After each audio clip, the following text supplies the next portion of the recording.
نحمدہ ونصلی علی رسولہ الکریم اما بعد فاعوذ باللہ من الشیطان الرجیم بسم اللہ الرحمن الرحیم رب اشرح لی صدری ویسر لی امری واحلل عقدۃ من لسانی یفقہوا قولی رب زدنی علما رب زدنی علما رب زدنی علما رب ارحمہما کما ربیانی صغیرا رب ارحمہما کما ربیانی صغیرا رب ارحمہما کما ربیانی صغیرا۔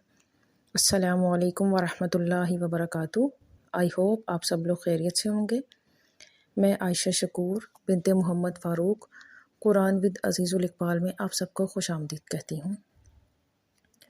یکم محرم الحرام، شہادت سیدنا عمر بن خطاب رضی اللہ عنہ۔ نبی کریم صلی اللہ علیہ وآلہ وسلم نے فرمایا، لو کان بعدی نبی لکان عمر بن الخطاب، اگر میرے بعد کوئی نبی ہوتا تو وہ عمر بن خطاب رضی اللہ عنہ ہوتے۔ حضرت ابوبکر صدیق رضی اللہ عنہ کی وفات کے بعد خلافت کی ذمہ داری حضرت عمر رضی اللہ عنہ کے سپرد کر دی گئی۔ اس طرح حضرت عمر رضی اللہ عنہ اسلام کے دوسرے خلیفہ مقرر ہوئے۔ 10 برس اور کچھ مہینے جو حضرت عمر رضی اللہ عنہ نے امیر المؤمنین کی حیثیت سے گزارے، وہ اللہ اور اس کے دین کے لیے وقف کیے۔ اپنی ذات اور اپنے اہل و عیال کی ان کو کوئی پرواہ نہ تھی۔ وہ ایک انصاف پسند اور پاک دامن انسان تھے۔ 27 ذی الحج سن 23 ہجری کو بدھ کے دن حضرت عمر رضی اللہ عنہ سورج طلوع ہونے سے پہلے لوگوں کو نماز پڑھانے کے لیے کاشانۂ خلافت سے نکلے۔ اس کے بعد مسجد میں اذان دی گئی اور پھر حضرت عمر رضی اللہ عنہ امامت کے لیے آگے بڑھے۔ ابھی آپ نے تکبیر شروع ہی کی تھی تو ایک شخص اچانک سے آپ کے سامنے آ گیا اور اس نے آپ رضی اللہ عنہ پر خنجر سے 3 یا 6 وار کیے، جن میں سے ایک زیر ناف پڑا۔ اس شخص کا نام ابو لولو فیروز مجوسی تھا۔ جب سیدنا عمر رضی اللہ عنہ کو ابو لولو فیروز مجوسی نے نیزہ مارا تو آپ کو اس کے بعد دودھ پلایا گیا جو پسلیوں کی طرف سے نکل گیا۔ طبیب نے کہا، اے امیر المؤمنین، وصیت کر دیجئے، اس لیے کہ اب آپ مزید زندہ نہیں رہ سکتے۔ سیدنا عمر رضی اللہ عنہ نے اپنے بیٹے عبداللہ کو بلایا اور کہا، میرے پاس حذیفہ بن یمان کو لاؤ۔ حذیفہ بن یمان وہ صحابی تھے جن کو رسول اللہ صلی اللہ علیہ وآلہ وسلم نے منافقین کے ناموں کی لسٹ بتائی تھی، جس کو اللہ کے رسول صلی اللہ علیہ وآلہ وسلم اور حذیفہ کے علاوہ کوئی نہ جانتا تھا۔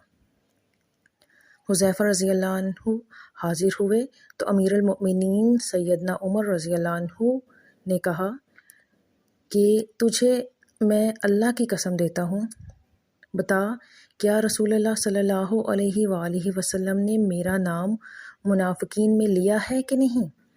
حذیفہ رضی اللہ عنہ روتے ہوئے کہنے لگے، اے امیر المؤمنین، یہ میرے پاس رسول اللہ صلی اللہ علیہ وآلہ وسلم کا راز ہے، میں اس کو مرتے دم تک کسی کو نہیں بتا سکتا۔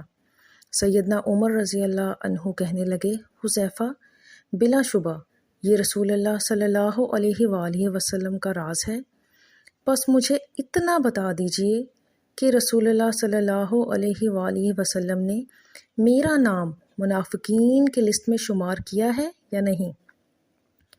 حذیفہ کی ہچکی بند ہو گئی، روتے ہوئے کہنے لگے، اے عمر، میں صرف آپ کو یہ بتا رہا ہوں، اگر آپ کے علاوہ کوئی اور ہوتا تو میں کبھی بھی اپنی زبان نہ کھولتا، وہ بھی صرف اتنا بتاؤں گا کہ رسول اللہ صلی اللہ علیہ وآلہ وسلم نے آپ کا نام منافقین کی لسٹ میں شمار نہیں فرمایا۔ سیدنا عمر رضی اللہ عنہ یہ سن کر اپنے بیٹے عبداللہ سے کہنے لگے، عبداللہ، اب صرف میرا ایک معاملہ دنیا میں باقی ہے۔ پسر جان نثار کہنے لگا، ابا جان بتائیے وہ کون سا معاملہ ہے؟ سیدنا عمر رضی اللہ عنہ کہنے لگے، بیٹا، میں رسول اللہ صلی اللہ علیہ وآلہ وسلم اور حضرت ابوبکر صدیق رضی اللہ عنہ کے پہلو میں دفن ہونا چاہتا ہوں۔ اے میرے بیٹے ام المؤمنین حضرت عائشہ رضی اللہ عنہا کے پاس جاؤ اور ان سے اجازت طلب کرو کہ عمر اپنے ساتھیوں کے پہلو میں دفن ہونا چاہتا ہے۔ ہاں بیٹا، حضرت عائشہ رضی اللہ عنہا کو یہ نہ کہنا کہ امیر المؤمنین کا حکم ہے، بلکہ کہنا کہ آپ کا بیٹا عمر آپ سے درخواست گزار ہے۔ ام المؤمنین حضرت عائشہ رضی اللہ عنہا یہ سن کر کہنے لگیں، میں نے یہ جگہ اپنی قبر کے لیے مختص کر رکھی تھی، لیکن آج میں عمر کے لیے اس سے دستبردار ہوتی ہوں۔ عبداللہ مطمئن لوٹے اور اپنے ابا جان کو اجازت کا بتایا۔ سیدنا عمر رضی اللہ عنہ یہ سن کر اپنے رخسار کو زمین پر رکھ دیا۔ آداب فرزندی سے معمور بیٹا آگے بڑھا اور باپ کے چہرے کو اپنے گود میں رکھ لیا۔ باپ نے بیٹے کی طرف دیکھا اور کہا، اس پیشانی کو زمین سے کیوں اٹھایا؟ اس چہرے کو زمین پر واپس رکھ دو، ہلاکت ہوگی عمر کے لیے اگر اس کے رب نے اس کو قیامت کے دن معاف نہ کیا۔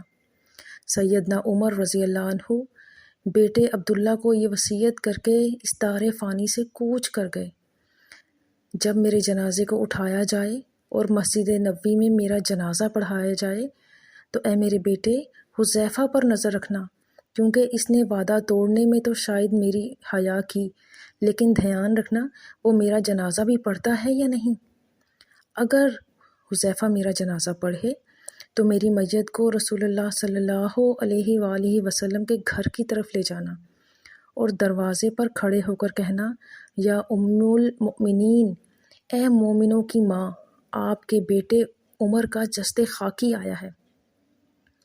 ہاں یہاں بھی یاد رکھنا، امیر المؤمنین نہ کہنا کہ عائشہ مجھ سے بہت حیا کرتی ہے۔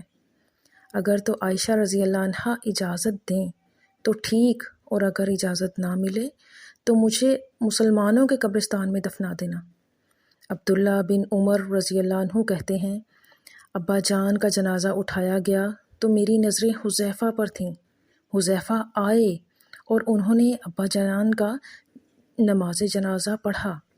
میں یہ دیکھ کر مطمئن ہو گیا اور ابا جان کی میت کو حضرت عائشہ رضی اللہ عنہا کے گھر کی طرف لے گیا، جہاں ابا جان کے دونوں ساتھی آرام فرما تھے۔